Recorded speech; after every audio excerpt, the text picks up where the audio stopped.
Hello there everyone, welcome to a video featuring Project Motor Racing. I'm going to give you my thoughts on the game, having owned it since it launched and having played both pre and post patch 1.501.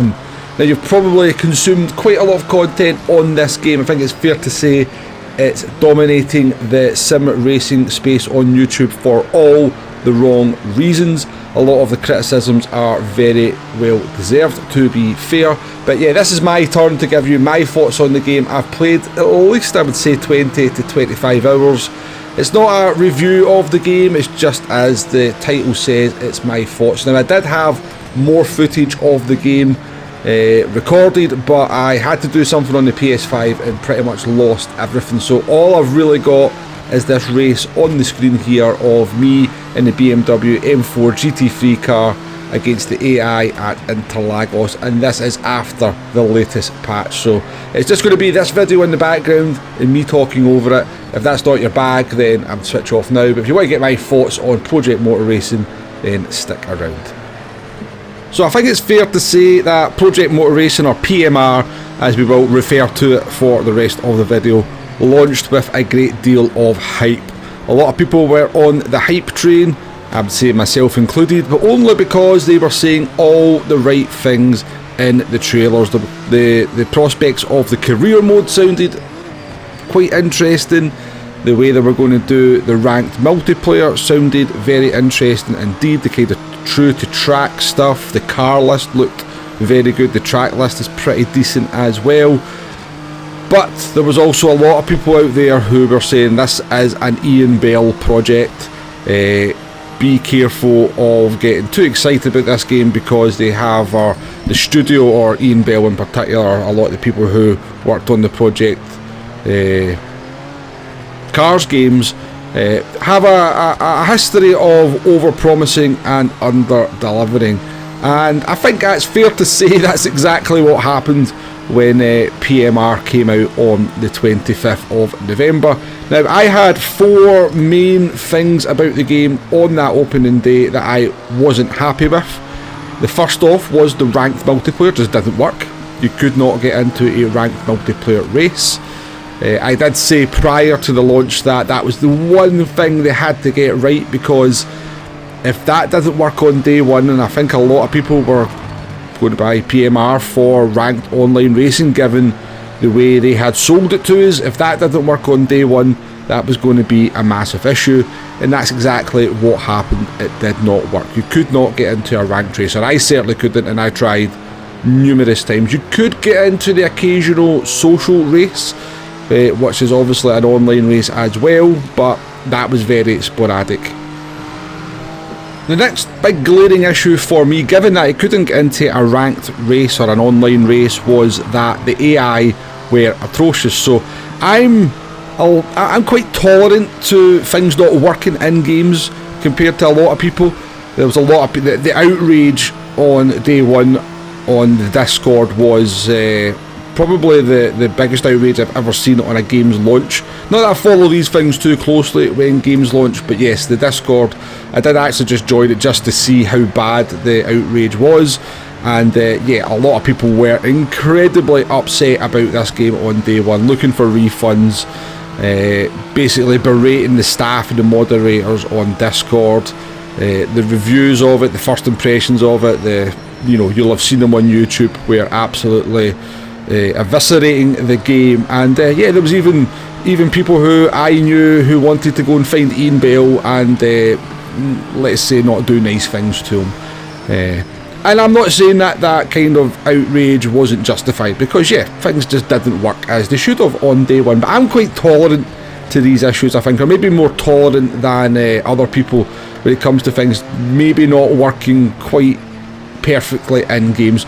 Don't get me wrong, I'm quite intolerant in a lot of ways and certain things in society, and people and stuff like that. We won't go into it, but for some reason when it comes to games not quite delivering or producing the goods, I'm quite tolerant, because I understand that basically these days development of games continues after they have released it.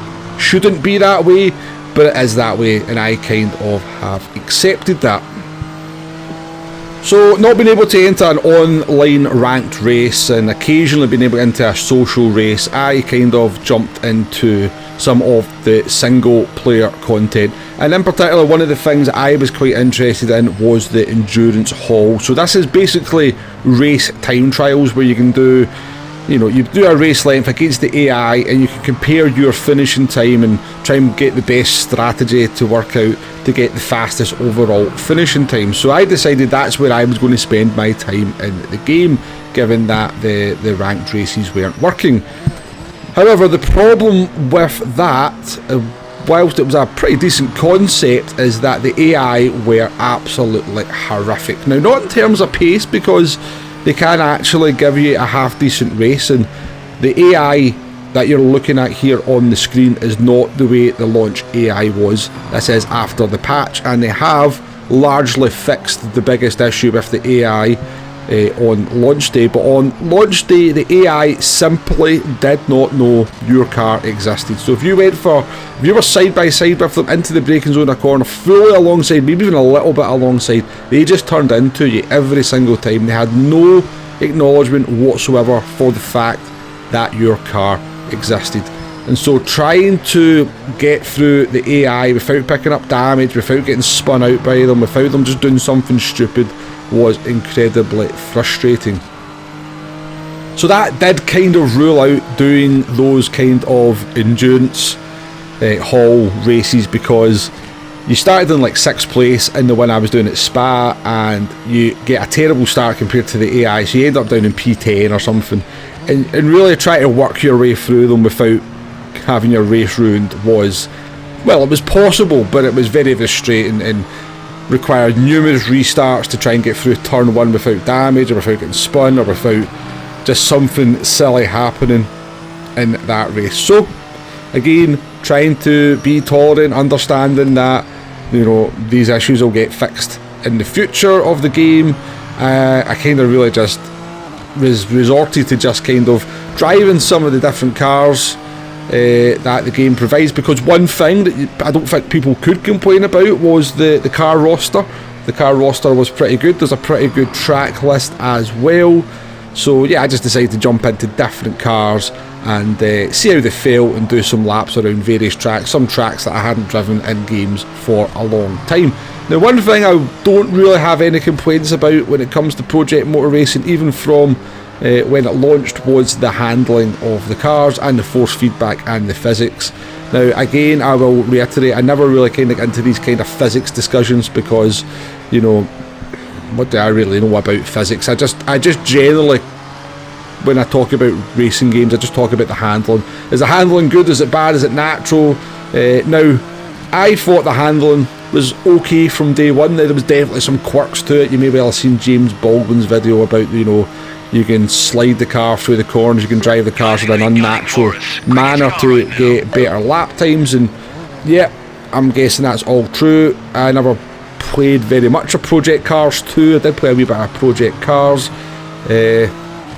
but as he did also reiterate, driving the car in that manner would just put your tyres' temperatures through the roof, and once your tyres' temperatures get way too high, the cars just become gloopy anyway. So yeah, I get what he was saying about, and he said it himself in his own video, yeah, you could, for like a hot lap and qualifying, that would be beneficial, but maybe not so much during a race situation. But overall, having gone through a lot of the cars, the GT3s, the GT4s, the GT1s, the GT cars, I found there was lots of stuff to like about the way the cars handled overall. I'm not saying there wasn't some quirks. There's a bit of a weird thing where, and I think Jimmy Broadbent mentions this in his video, but there's a bit of a weird kind of centering issue where I think Doubtinator mentions it as well in his videos. There is a little bit of a weird centering issue with when you try drive down the straights, where the car just slightly wants to take you off to the left and right at times. It can be dialed out a little bit through the force feedback settings, of which there are many, and I would say the default settings, not so much the default force feedback settings, but there is a per car force feedback setting. You can, those default settings for each car I find are pretty rubbish. Basically just turn everything up by about 3 or 4 clicks, makes every car in the game drive a lot better. Not for everyone that. I know a lot of people watch this channel are Gran Turismo drivers, you know, they don't want that kind of tinkering about with cars, but it is an option in this game. But overall, the handling of the cars was not really something I was particularly bothered about. I found them quite enjoyable to drive. They were a little bit slidey, to be fair. They were easy to drive. You could get away with sort of some silliness, particularly in like the GT3s. And a lot of the other cars with no ABS, then you had to be a bit more respectful on the brakes. But overall, the handling wasn't really something I had too much of a complaint about. Until I jumped into a hypercar, and again, Doubtinator on his channel has covered the hypercars quite a lot. The hypercars were just completely broken. Like, I don't know how that managed to get through any kind of quality control, if there was any, or quality assurance. Is it QA they call it in the games industry? Quality assurance? I'm not wrong. But anyway, the hypercars were completely undrivable. Not a complete deal breaker, given that there was plenty of other very drivable cars in the game, but definitely something that I was kind of pissed off with on day one. And the fourth thing that I thought was absolutely horrendous in the game was the track limit penalty system, where it was just beyond stupid, some of the penalties you got. Now, a lot of people complain about the track limit penalties in Gran Turismo 7 and probably in some other games as well, but nothing compares to how stupid the track limit penalties were in Project Motor Racing on launch day. You could take the piss on corners, like, you know, the chicanes at Monza or the chicane at Zolder, and not get a penalty. But if you kind of spun off, rejoined the track, you could pick up a 4 second penalty, a 6 second penalty, an 8 second penalty. It was just completely ridiculous, some of the track limits, the way it worked, you know. So you weren't getting penalties for blatantly abusing track limits to gain an advantage, but rejoining the track after getting spun off or crashing would be a track limit penalty. So that was incredibly annoying at times, and it was almost, you know, you're learning the game on the opening days. You're going to have spin-offs, you're going to kind of crash, you're going to kind of rejoin the track, and then your race or your session or whatever you were doing would be ruined with a ridiculous penalty. I did see examples of some people doing like custom lobbies, which did work on day one, where people, like pretty much every driver on the relative, would have ridiculous amounts of penalties. I think the most I've seen was somebody with 45 seconds worth of penalty, which was a good effort indeed. So that was my 4 big complaints. That was the 4 things that really stuck out to me on day one that was not good about Project Motor Racing.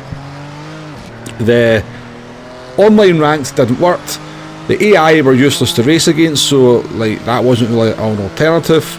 The penalty system was completely and utterly broken, and the hypercars were undrivable. Now, that's not to say there wasn't other little things that weren't perfect about the game, or weren't good about the game, or didn't require a fix. There was many other little complaints out there, but I think that was the 4 things that really stuck out to me. Other than that, I did find the game quite drivable, quite enjoyable to drive, an interesting car selection. I actually prefer a lot of the kind of older GT cars, or the GT1 cars and LMP cars from, you know, 10-15 years ago. Much more interesting than the kind of current GT3 cars that we have, or indeed like the hypercars or GT4s, but I do like them as well, just to add. So there was a lot of outrage about the way Project Motor Racing released. And as I said, possibly justified, given that, you know, things just weren't in a great state on day one. And a lot of people, as I said, they went looking for refunds and they vowed never to play the game again. However, 4 days after release, a patch did come out, had extensive patch notes on it. Go and check out the website if you want to see what they claimed to fix, because let's be honest, sometimes the patch notes say they fix things and don't actually fix them. However, they actually did address my kind of 4 main complaints about the game. After the patch was released, I was able to enter online ranked races. although they are an absolute shit show, for want of a better word, and because of what's happened in the prior 4 days, there's very, very little people actually in them, from what I can see. The AI were fixed in regards at they actually know my car exists, so you could jump in and do an online, not an online race, an offline race, or the endurance halls. This video you're looking at, the footage here, is against the AI after the patch, so you may well have noticed that they at least acknowledge that you exist, and the pace of them is pretty good as well. This is set at 92% in this race, and I'm having to work very hard to try and get a P10 in a 20-minute race from the back of the grid. So the pace of them is okay. They are now raceable, so that was a plus point of the patch as well. The hypercars are now actually drivable, but still horrible to drive, if you know what I mean. Way too slidey, way too snappy, but at least they have some grip. So again, that was something that seems to have been addressed in the patch that I was concerned about. And the penalty system, from what I can tell, has been definitely improved. Definitely a lot less bonkers when it comes to returning to the track after a crash or a spin. Maybe toned down a little bit too much, so they need to find a balance there for that. But yeah, I have to say, when the patch came out, they did kind of address the 4 major issues I had with the game. Now, they did talk a lot in that patch about improving the handling model of the GT3s and the GT4s, and I think that has been accomplished as well, because the cars are nowhere near as slidey from my experience. Now, I'm guessing somebody like James Baldwin will probably still go out and abuse the physics. He's got the skills and talent to do that, and maybe still just slide his way around and go faster, but I definitely feel that the cars don't slide about as much, or they're a little bit less forgiving in that regard. So the patch did do a lot of good for the game, but here's the problem. Here is the problem. I think the damage was irreparable from that launch. Because at its crux now, Project Motor Racing isn't a bad game. It's not a bad racing game. You know, it's got a decent track list, it's got an interesting car list, the cars are quite interesting to drive and handle, the AI are raceable, there is a ranked online structure, albeit there's nobody playing, and I guess that things will gradually improve over the next few months as well. But I do think the damage has been irreparable. I think the amount of people who are basically blacklisted this game will never look at this game, will never look at another thing that Ian Bell's involved in. They're never going to come back, and that's going to kill the ranked online racing. It's going to give the developers no motivation, I guess, to improve things further, and that is the problem with releasing a game in a broken state day one, in a nutshell. And if anything else, let's just hope that other developers out there maybe learn a lesson from what's happened to Project Motor Racing, because this is a game that probably could have done quite well, found a market, had it released in the state it's in now on day one, and it was only a gap of 4 days. 4 days it took them to kind of implement fixes to a lot of the most glaring issues in the game. Just leaves you wondering how it happens. How does that happen? You know, I mean, the little conspiracy theory brain of mine sometimes goes that, I mean, Ian Bell's picked up a lot of kind of haters over the years. Did somebody in the team sabotage the day one patch to make the game an absolute shit show on day one? I don't know. Probably not. Probably something else has happened there, but it's crazy the difference in the game now with the patch compared to when it launched. But yeah, as I said, I think the damage is probably irreversible, irreparable. I'm not sure if irreparable is a word, but it should be a word if it's not. And that's Project Motor Racing in a nutshell. It was an absolute disaster of a launch, and it's been by and large fixed to become a playable, half decent racing game. I'm not saying there's not still issues to be ironed out and addressed, but some, as I said, I think the most glaring issues have kind of been looked at and have kind of been rectified to an extent, but I can't see any way back for Project Motor Racing. I just can't. I've kind of jumped into the ranked online racing, hoping that people might still be starting to race now, but yeah, there's just nobody there, and I can't see that changing.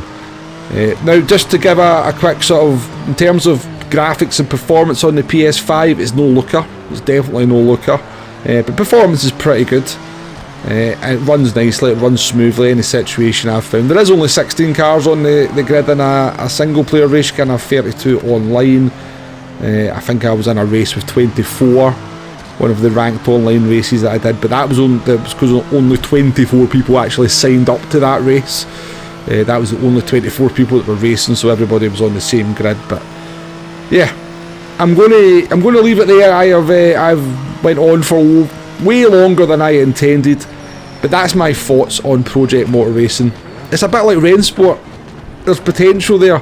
There's a good game underneath there that could maybe become something pretty decent, but you kind of, if you ruin your game's reputation by releasing it subpar, Rennsport with its early access kind of stuff, Project Motor Racing releasing in a broken state on its launch, then you can't blame people for not coming back and telling you to F off. Thanks for watching, folks. I'll catch you in the next one. Bye bye now.